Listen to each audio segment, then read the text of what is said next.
جاوید صاحب، قرآن مجید میں سورہ بقرہ کی آیہ 184 میں یہ بیان ہوا ہے کہ فمن کان منکم مریضا او علی سفر فعدۃ من ایام اخر وعلی الذین یطیقونہ فدیۃ طعام مسکین۔ دو باتیں اس میں بتائی گئی ہیں۔ پہلی یہ کہ آدمی اگر سفر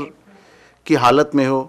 یا مریض ہو تو وہ روزہ چھوڑ سکتا ہے، اس کو رخصت دی گئی ہے۔ اس بارے میں سوال یہ ہے کہ کیا اس طرح کی اگر کوئی دوسری مشکل پیش آ جائے، مثال کے طور پر کسی بچے نے امتحان دینا ہے یا کوئی اسی طرح کا دوسرا کوئی ایسا ابتلا ہو گئی ہے، تو کیا اس صورت میں بھی اسے رخصت دی جا سکتی ہے؟ اور اسی آیت کے جو دوسری بات بیان ہوئی ہے وَعَلَى الَّذِينَ يُطِيقُونَهُ فِدْيَةٌ طَعَامُ مِسْكِينٍ،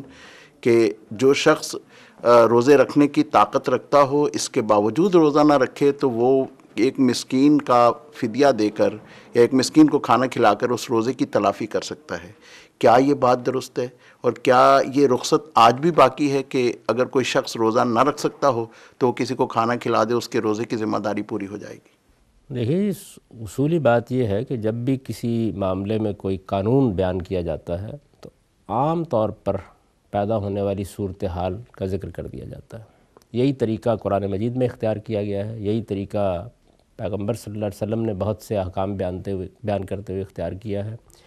اور اگر قدیم صحائف کا مطالعہ کریں تو اس میں بھی یہی طریقہ اختیار کیا جاتا ہے۔ یہ بڑا عملی طریقہ ہے، یعنی آپ کسی چیز کو اگر ڈیفائن کرنا چاہیں گے اور بالکل اس کے حدود، قیود، جامع اور مانع طریقے سے بیان کرنا چاہیں گے تو بہت مشکل ہو جاتا ہے کہ اس کا ابلاغ ہی دوسروں تک ہو سکے۔ عام طور پر انبیاء علیہ السلام نے یہ طریقہ اختیار کیا ہے کہ جو صورتیں بالعموم پیش آتی ہیں ان کو بیان کر دیا جاتا ہے۔ اب ظاہر ہے کہ اس میں پھر یہ غور کیا جاتا ہے کہ یہ صورتیں اگر اللہ تعالیٰ کے یہاں رخصت کا باعث بنتی ہیں تو اس سے ملتی جلتی صورتیں کیا ہو سکتی ہیں، تو علمی اور عقلی لحاظ سے ان کا جائزہ لے کر آپ ان صورتوں کو ان سے ملحق کر دیتے ہیں۔ یہ دین کے تمام معاملات میں طریقہ اختیار کیا جاتا ہے،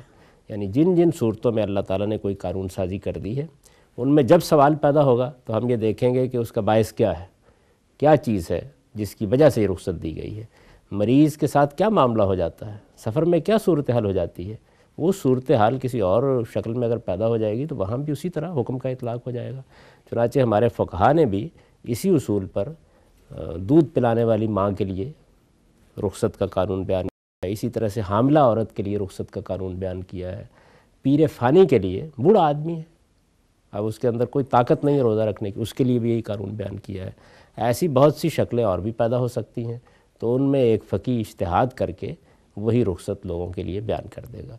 جو چیز مقصود ہے وہ بالکل واضح ہے، یعنی آدمی معذور ہو گیا، اس کے لیے مشکل پیدا ہو گئی، یہ چیز اس کے لیے بڑی مشقت کا باعث بن جائے گی، تو جہاں کہیں اور یہ صورت پیدا ہو رہی ہے وہاں اس حکم کا امتداد آپ کر دیں گے، اس کو پھیلا دیں گے، وہاں تک بھی پہنچا دیں گے۔ یہ چیز کوئی روزے ہی کے ساتھ خاص نہیں ہے، دین کے تمام احکام میں۔ دوسرے سوال کا جہاں تک تعلق ہے کہ اللہ تعالیٰ نے یہ فرمایا ہے کہ وہ لوگ جو طاقت رکھتے ہیں، تو میرے نزدیک اس آیت کا مفہوم یہ نہیں ہے، بلکہ اس کا مفہوم یہ ہے کہ جو لوگ ایک مسکین کو کھانا کھلانے کی طاقت رکھتے ہیں، نہ کہ روزہ رکھنے کی طاقت رکھتے ہیں۔ یعنی اگر کوئی شخص ایک مسکین کو کھانا کھلا سکتا ہے تو اسے چاہیے کہ وہ دوسرے دنوں میں روزے رکھنے کی بجائے فدیے کے طور پر ایک مسکین کو کھانا کھلا دے، یعنی ایک روزے کے بدلے میں ایک مسکین کو کھانا کھلا دے۔ یہ اجازت اللہ تعالیٰ نے ابتدا میں دی تھی۔ قرآن مجید سے یہ معلوم ہوتا ہے کہ مریض کو، مسافر کو یہ اجازت دی گئی تھی کہ وہ باقی روزے پورے کرنے کے بجائے ایک مسکین کو کھانا کھلا دے ہر روزے کے بدلے میں۔ بعد میں یہ اجازت قرآن مجید سے معلوم ہو جاتا ہے کہ ختم کر دی گئی، اور اس کی وجہ بالکل واضح ہے، سمجھ میں آتی ہے کیا وجہ ہے۔ ظاہر ہے کہ لوگوں کو بھی آپ نے روزے کا، اللہ تعالیٰ کے احکام کا عادی بنانا ہے۔ اور رمضان میں روزہ رکھنا بہت آسان ہوتا ہے، ابھی بھی آپ دیکھیے سارا گھر روزے رکھ رہا ہے، سب لوگ اس میں شامل ہیں، ایک خاص موسم ہے جس میں گویا آپ ایک کام انجام دے رہے ہیں، تو اس میں روزہ رکھنا بہت آسان ہوتا ہے۔ آپ کے میرے بھی روزے اگر کسی وقت خدا نخواستہ چھوٹ جائے تو آپ اندازہ کر لیجئے کہ بعد میں یہ روزے رکھنے کو آسان کام نہیں ہوتا ہے، مشکل کام ہوتا ہے۔ تو ایک مشکل ایک پورا ماحول بنا ہوتا ہے رمضان میں، اس مشکل صورتحال کی وجہ سے شروع میں لوگوں کو یہ اجازت دی گئی کہ وہ روزہ رکھنے کے بجائے، یعنی بعد میں جو روزے چھوٹ گئے ہیں، کسی مریض کے چھوٹ گئے ہیں، مسافر کے چھوٹ گئے ہیں، یا کسی خاتون کے اپنے ایام کی پابندی کی وجہ سے چھوٹ گئے ہیں، تو ان روزوں کے بدلے میں وہ ایک مسکین کو کھانا کھلا کر اس کا فدیہ دے دے۔ یہ اجازت اللہ تعالیٰ نے، جیسے ہی لوگ اس کے عادی ہو گئے، مشقت اٹھانے کے لیے تیار ہو گئے، انہوں نے دین کے احکام کے ساتھ اپنی مناسبت پیدا کر لی، بس اس کے بعد ختم کر دی۔